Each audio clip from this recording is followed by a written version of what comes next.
Alright, ladies and gentlemen, I'm here on the show. I'm here to talk about some NBA news. So I'm going to get right into it here. We had some breaking news an hour ago that Draymond Green will make his season debut tomorrow versus the Houston Rockets per Anthony V. Slater. Draymond Green's officially back after missing the first two games of the season where we got one win and where we lost one and got a win. But Draymond Green's officially back versus Houston. Man, Dillon Brooks is going to be in tears when he sees this news that Draymond Green's back.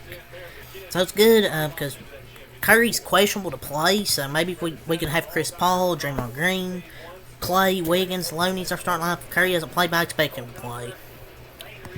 But he's probably going to destroy Dillon Brooks, man.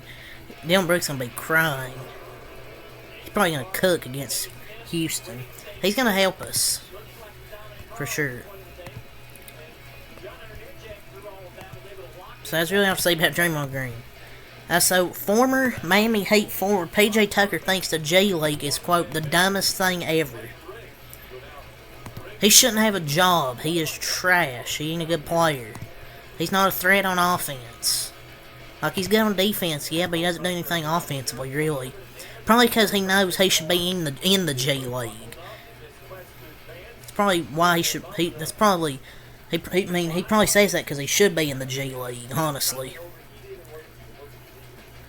It's literally Sixers forward.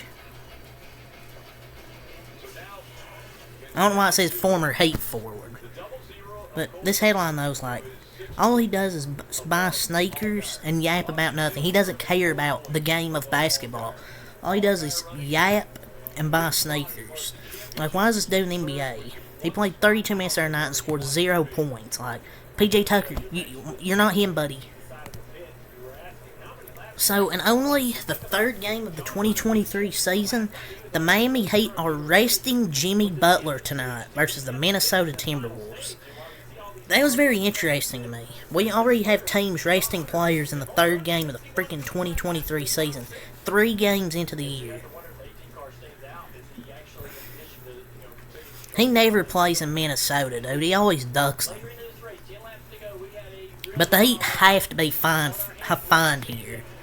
You can't just have this happen. Can't just have this freaking happen, dude. With players load managing 3 games into the year. I know it's a back-to-back, and he's 34, but come on. I guess he's just scared of the T-Wolves, but Derek White really made him rethink life.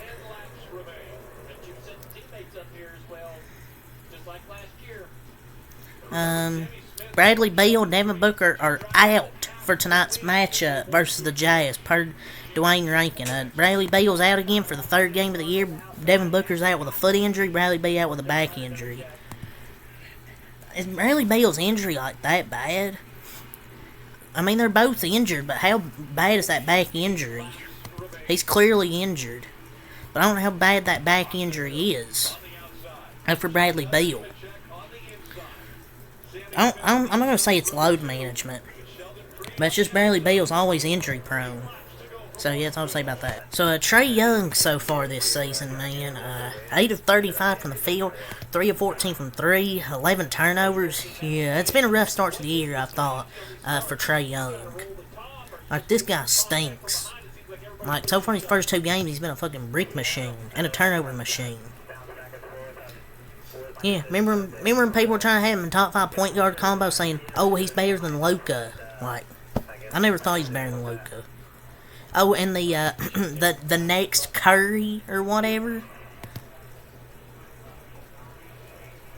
That's a great question, about restart, everything that's coming up. And I think Austin Hill has a very difficult decision. Right. I don't know why people try to fucking say he was the next Curry. And so you would think, well, then you I mean, he just ain't. Chet Holmgren last night, 16 points, 13 rebounds, 7 blocks. He had a great performance last night. But I can already hear, oh, he isn't a rookie, even though he didn't even play last year.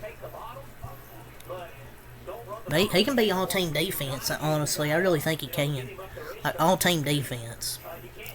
Wembanyama last night, 21 points, 12 rebounds, 3 blocks, 2 steals. Not bad. This is an opportunity to go win a championship. And that's But he played way better in the second half. Like, the first half he didn't play good, but the second half he played a lot better. 17 of the 21 came in the second half, 5 of 9. Luka Doncic, man, was unreal last night. 49 points, 10 rebounds, 7 assists, 9 threes, no turnovers. No turnovers from Luka last night. In 36 minutes. He's been just different these first 2 games. Last few years, he's kind of got to his rough start to start the year, but he's been excellent to start the year. Like, Lauri Markkanen last night, 35 points, 12 rebounds, 52% from the field. I'm just going over some individual player performances because there's not much news, so I kind of want to go over individual player performances. So he was great. 12 of 23, 5 of 13 from 3. He plays smooth and simple, and he's looked great so far. De'Aaron Fox last night, 39 points. Curry last night, 41 points, 7 threes. So great game from him.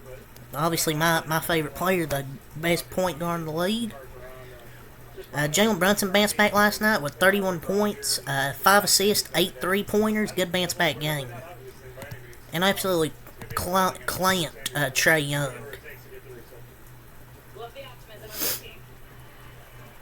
So, Dillon Brooks, he gave his assessment of Victor Wembanyama, and he said, he's tall, that's really it. He's tall, that's really it.